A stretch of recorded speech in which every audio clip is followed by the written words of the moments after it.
السلام علیکم ورحمۃ اللہ وبرکاتہ۔ عام طور پر لوگوں کے ذہن میں یہ بات ہوتی ہے کہ امام مہدی کے دور میں تلواروں سے جنگ ہوگی۔ دور حاضر میں موجود ٹیکنالوجی کے ذریعے جنگ نہیں کی جائے گی۔ ذیل میں چند روایات سے دور مہدی کی جنگ اور اس زمانے میں استعمال ہونے والے اسلحے کے بارے میں کچھ دلائل ذکر کیے جاتے ہیں، جن سے یہ بات بخوبی واضح ہو جاتی ہے کہ موجودہ دور کے ترقی یافتہ ٹیکنالوجی ہی کے ذریعے آخری جنگیں لڑی جائیں گی۔ چنانچہ ارشاد ربانی ہے، وَالْخَيْلَ وَالْبِغَالَ وَالْحَمِيرَ لِتَرْكَبُوهَا وَزِينَةً وَيَخْلُقُ مَا لَا تَعْلَمُونَ۔ ہم نے گھوڑے، خچر، گدھے پیدا کیے تاکہ تم ان پر سوار ہو سکو، اور ان کو اس لیے بھی پیدا کیا یہ تمہارے لیے زینت بنے، اور اللہ تعالیٰ پیدا کرے گا وہ چیز جن کو تم نہیں جانتے۔ اس آیت مبارکہ کی تشریح میں مفتی محمد شفیع صاحب رحمۃ اللہ علیہ فرماتے ہیں، اس میں وہ تمام نو ایجاد سواری گاڑیاں بھی داخل ہیں جن کا زمانہ قدیم میں نہ وجود تھا نہ کوئی تصور، مثلا ریل، موٹر، ہوائی جہاز وغیرہ، جو اب تک ایجاد ہو چکے، اور وہ تمام چیزیں بھی اس میں داخل ہیں جو آئندہ زمانے میں ایجاد ہوں گی۔ آگے لکھتے ہیں، مولانا یعقوب صاحب نانوتوی فرمایا کرتے تھے، قرآن کریم میں ریل وغیرہ کا ذکر موجود ہے، اور اسی آیت سے استدلال فرمایا۔ ایک حدیث پاک میں نبی کریم صلی اللہ علیہ وسلم نے فرمایا، قیامت قائم نہ ہوگی یہاں تک کہ علم اٹھا لیا جائے گا اور زلزلے کثرت سے آئیں گے، اور زمانے قریب ہو جائیں گے، اور فتنے ظاہر ہوں گے، اور حرج یعنی قتل زیادہ ہو جائیں گے، یہاں تک کہ تم میں مال کی اتنی کثرت ہوگی کہ مال بہنے لگے گا۔ اس حدیث مبارکہ میں جس طرح دوسری علامات قیامت کا تذکرہ کیا گیا، اسی طرح یتقارب الزمان کا بھی ذکر ہوا۔ اگر زمانوں کے قرب سے اہل زمانہ یعنی لوگوں کے آپس میں قرب یعنی یتقارب اہل زمان مراد لی جائے تو اس میں دور دراز علاقوں کے اسفار کا تھوڑے وقت میں طے کرنا بھی شامل ہو جائے گا، جیسے کہ حضرت سلیمان علیہ السلام کے بارے میں فرمایا، وَلِسُلَيْمَانَ الرِّيحَ غُدُوُّهَا شَهْرٌ وَرَوَاحُهَا شَهْرٌ، یعنی جس طرح سلیمان علیہ السلام کے لیے ہوا کے ذریعے مہینے کے سفر کو صبح اور شام کے مختصر وقت میں طے کرنے کا معجزہ ظاہر ہوا تھا، شاید مراد یہ ہے کہ قرب قیامت کے وقت ایک زمانے کے لوگ آپس میں تیز رفتار سواریوں کی بدولت قریب ہو جائیں گے۔ دجال کی سواری، مسند احمد کی ایک روایت میں ہے کہ دجال کی سواری کا ذکر کرتے ہوئے فرمایا، دجال کے گدھے کے دونوں کانوں کے درمیان 40 گز کا فاصلہ ہوگا۔ حضرت جابر بن عبداللہ رضی اللہ تعالیٰ عنہ سے روایت ہے کہ رسول اللہ صلی اللہ علیہ وسلم نے فرمایا، دجال دین کی کمزوری کے زمانے میں آئے گا جب علم کم ہو کر پیچھے چلا جائے گا۔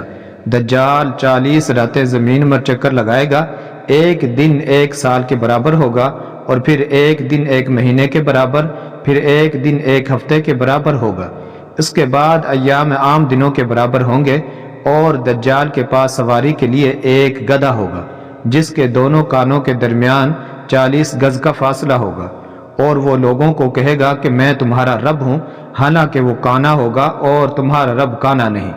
اس کی دونوں آنکھوں کے درمیان کافر یعنی کاف فا را ہجے کے ساتھ لکھا ہوگا، جس کو ہر لکھا اور ان پڑھ مومن پڑھ سکے گا۔ تشریح، اس سے معلوم ہوا کہ دجال اور اس سے پہلے دور میں جدید آلات کی ترقی میں ہوش ربا اضافہ ہوگا، اس لیے کہ اس کی سواری کے لیے ایک بہت بڑا گدھا جو 40 گز لمبا ہوگا تیار کیا جائے گا، جو آج کے دور میں جہاز کی شکل میں موجود ہے۔ عبداللہ بن عمر رضی اللہ تعالیٰ عنہ سے روایت ہے کہ روم یعنی مغرب کو ایسے بادشاہ ملیں گے کہ وہ ان کی نافرمانی نہیں کر سکیں گے اور نہ اس بارے میں سوچ سکیں گے۔ مزید فرمایا کہ ان کے ہتھیاروں میں تلوار، نیزے اور آگ پھینکنے والے آلات ہوں گے، وہ لڑائی سے نہیں تھکیں گے، اور اس زمانے میں تم بھی روم کی طرح ہوگے۔ اس حدیث مبارکہ میں قرب قیامت کے وقت روم یعنی عیسائی طاقتوں کے ہاتھوں ایک ایسا بادشاہ آئے گا جو روم کی عیسائی قوتوں کی مخالفت کے بارے میں سوچ بھی نہیں سکے گا، جبکہ عیسائیوں کے لیے اسلحے، تلواریں اور آگ پھینکنے والے ہتھیار جنگ میں تھکاوٹ کا شکار نہیں ہوں گے۔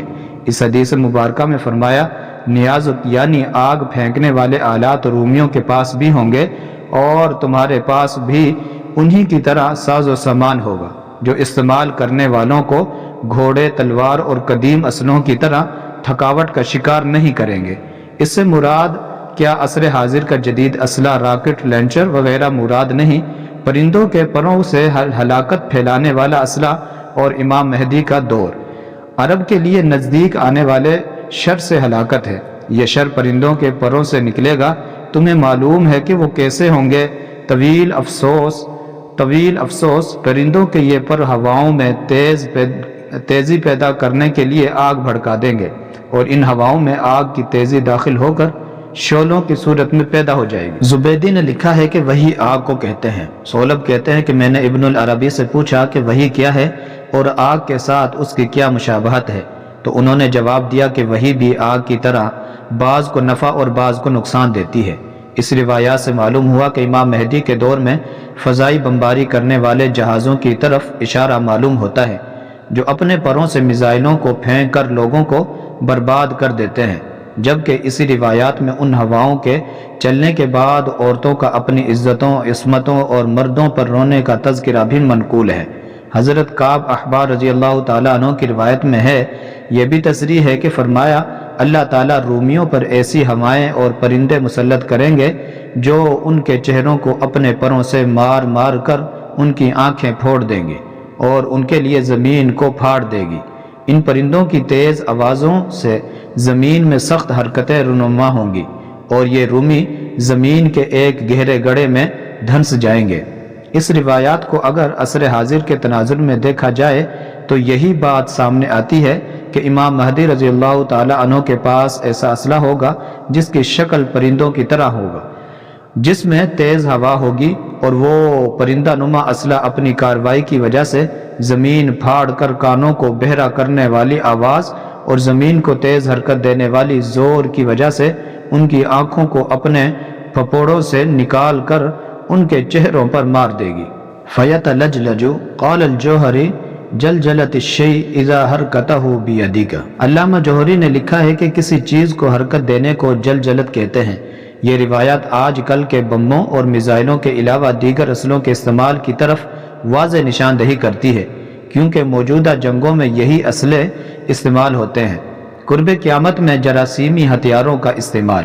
ایک روایت میں اس کی مزید وضاحت ملتی ہے، فرمایا اور ضرور بضرور ہم تم پر 3 آگ اتاریں گے، ایک آگ تارکول سے بنی ہوئی، دوسری آگ گندھک سے بنی ہوئی، اور تیسری آگ جلتے تیل سے بنی ہوئی ہوگی، جس کے اثرات سے تمہارے جسم سے بال اور چمڑا اکھڑ جائے گا، اور تمہاری آبادیاں منہدم ہو کر چٹیل میدان بن جائیں گی، جس کے بعد آسمان تمہارے مابین کوئی حائل نہیں ہوگا، اور ضرور تمہاری آوازیں چیخ و پکار، اس کے بعد زمین سے اٹھنے والا دھواں ضرور آسمان کی طرف اٹھے گا۔ دور مہدی میں مسلمان اور کفار ایک دوسرے پر 3 قسم کی مختلف آگ برسائیں گے۔ نمبر 1، وہ آگ جس میں تارکول کا استعمال ہوگا۔ دور حاضر میں جراثیمی ہتھیاروں کی ایک قسم ایسی بھی موجود ہے جس میں تارکول کی طرح معدنیات استعمال ہوتے ہیں۔ نمبر 2، وہ آگ جس میں کندک کا استعمال ہوگا۔ موجودہ مہلک اسلحوں میں کندک اور تیزاب کا استعمال عام طور پر ہوتا ہے، جس کے گیس نما خطرناک اثرات کی وجہ سے متاثرین کے جسموں سے چمڑے اور بالوں کے ادھیڑنے کے علاوہ موذی بیماریوں کا شکار ہوتے ہیں۔ گزشتہ دنوں میں شامی فسادات میں اکثر خبروں میں ان جیسے ہتھیاروں کے استعمال کا انکشاف ہوا۔ نمبر 3، وہ آگ جس میں تیل ہوگا۔ جراثیمی اور مہلک ہتھیاروں میں بیرل بم کا ذکر اکثر و بیشتر ہوتا رہتا ہے، جن کے استعمال کے بعد متاثرین کے جسموں پر آگ لگ کر جھلس جاتے ہیں۔ اس کے بعد فرمایا ان ہتھیاروں کے بعد لوگوں کے گھروں اور دوسری عمارتوں کے چھت گر کر زمین پر آ جائیں گی۔ بطور چھت بسنے کے لیے آسمان اور متاثرین کے درمیان کوئی حال نہیں ہوگا۔ اس روایت میں جنگی اسلحوں کا تذکرہ دور حاضر کی مہلک اور جراثیمی ہتھیار سے کیا جائے تو یہی بات سامنے آتی ہے کہ نصوص میں بیان ہونے والی آگ سے معاصر ہتھیار ہی مراد ہیں۔ واللہ عالم بالصواب۔ وعلیکم السلام ورحمۃ اللہ وبرکاتہ۔